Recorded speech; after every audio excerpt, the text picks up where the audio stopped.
Imagine a cena. Homens fortemente armados encurralando Jesus e seus discípulos. Enquanto Pedro decepava a orelha de um dos perseguidores e tantos seguidores de Jesus fugiam desesperados, uma figura, no mínimo curiosa e engraçada, é mencionada no Evangelho de Marcos.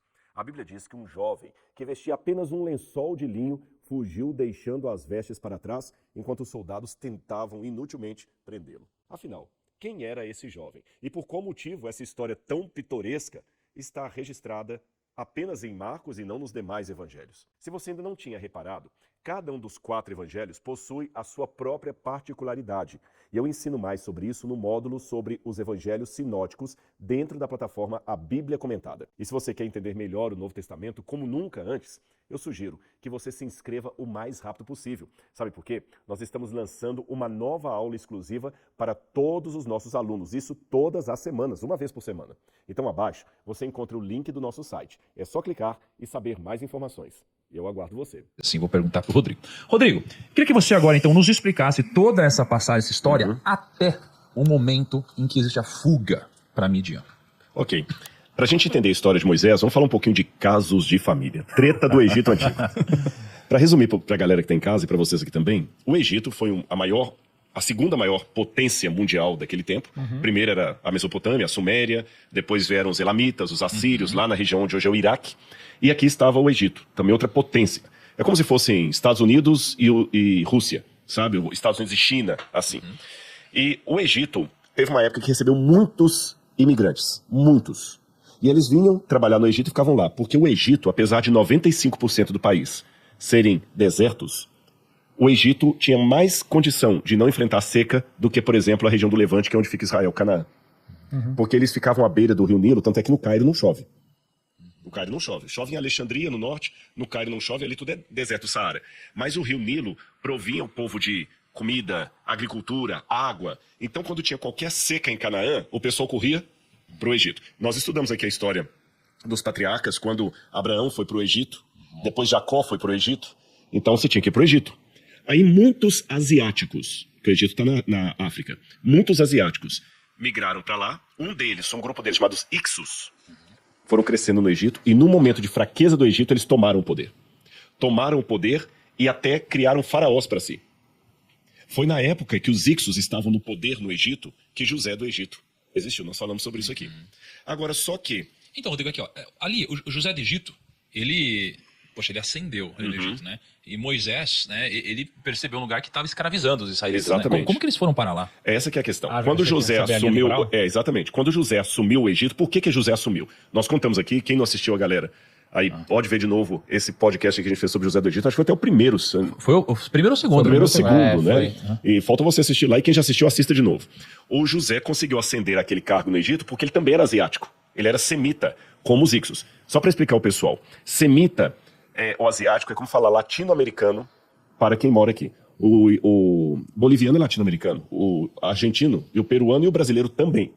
Então é como se fosse um latino-americano como presidente dos Estados Unidos. Ele vai facilitar para outros latinos subirem ao poder.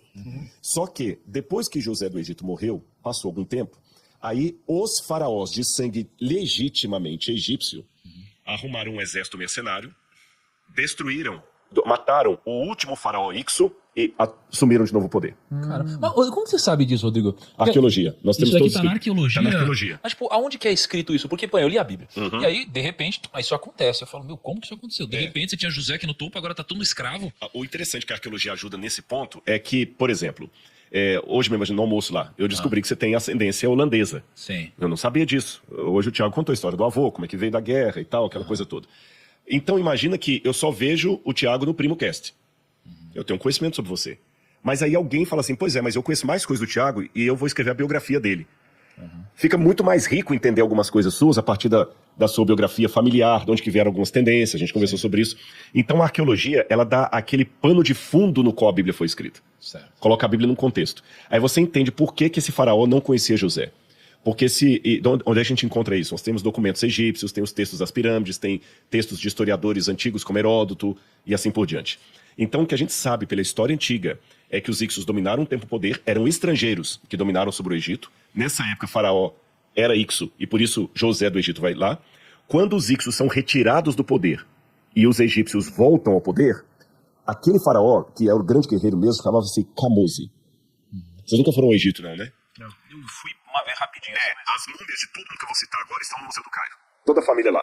O Camose, quando ele vai, ele batalha, só que ele morre na guerra. Ele consegue destronar o faraó Ixo, mas ele morre na batalha. Como ele morreu na batalha, eles colocaram no trono o irmão dele chamado Amose, que tinha 7 anos de idade. 7 ou 8 anos de idade. Era um menino. Então Amose foi o primeiro faraó a assumir o trono do Egito depois que expulsaram os Ixos. Como era um menino de 7 ou 8 anos de idade, ele não sabia nada. Era só uma figura. E como eles tiveram como emblema tirar tudo que era Ixo ali, para poder não perder mais o país deles, esse Amose era o faraó que não conhecera José. Porque a história de Moisés começa assim. Êxodo capítulo 1, versículo 9. Versículo 8. Nesse meio tempo, levantou-se um novo rei no Egito que não havia conhecido a José. É Amose. Agora, você sabe, um menino de 8 anos no poder, quem manda são os conselheiros e tudo mais. Ele é só pro forma ali.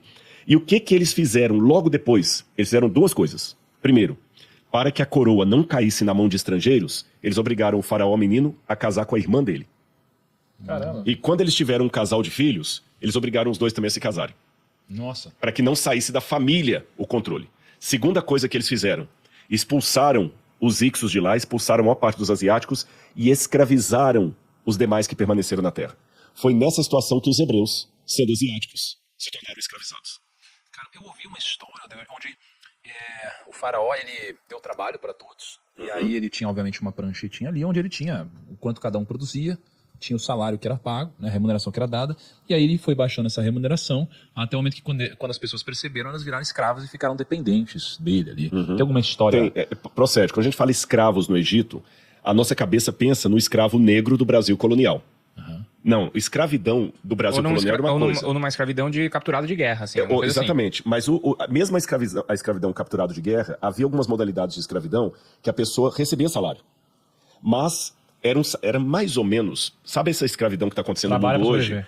Que a pessoa já chega devendo lá no outro país e ele nunca salda a dívida dele? O carinha que vai fazer a roupa ali de uma marca meio que... Exatamente. Tailândia, assim. Que ele trabalha 13, 14 horas por dia, às vezes até mais. E ele nunca consegue saldar a dívida dele. Então, na verdade... Dependendo da dívida que a pessoa se entra, ela também se torna uma espécie de escravo. Ela passa a vida toda para pagar a dívida que nunca salda. Assim que eram aqueles escravos. Mas quem deu essa dica para você está correto. Por exemplo, não foram os hebreus que construíram as pirâmides do Egito. Vamos deixar isso bem claro. Quando os hebreus chegaram ali, as pirâmides do Egito já estavam com 900 anos de idade. Aquelas 3. Mas nas pirâmides, por exemplo, você encontra pichação assim. Aqui estão os empregados de Khufu, ou Quéops. E nós temos até quanto que era o salário que eles ganhavam. O salário era em sacas de trigo e pedaços de carne. Então eles ganhavam. Agora, olha que interessante, você falou do nome de Moisés. Os hebreus escravizados, repito, não escravo como o escravo brasileiro negro, mas aquela opressão. Ele ia diminuindo o salário, colocando mais impostos, o camarada não conseguia sair dali, você está entendendo? Ele tinha dívidas impagáveis, dava uma miséria para o camarada sobreviver ali, tratava o hebreu e outros escravos que estavam lá, não só hebreus, como cidadão de segunda categoria. Aí teve um dia que aquele grupo estava crescendo demais. E qual que era o grande medo dos faraós? Essa foi a 18ª dinastia. Quando a gente estuda isso em egiptologia, a gente chama essa de a 18ª dinastia. Qual era o grande medo? Que o Egito caísse de novo nas mãos de estrangeiros. E o que aconteceu na época dos Ixos? Eles vieram num sistema migratório para o Egito, chegando no Egito, e lá eles cresceram e num momento de fraqueza política tomaram o poder. Agora os escravos também estavam crescendo demais, especialmente os hebreus. Qual o risco? Eles vão tomar o poder. Então, peraí, vamos mandar matar.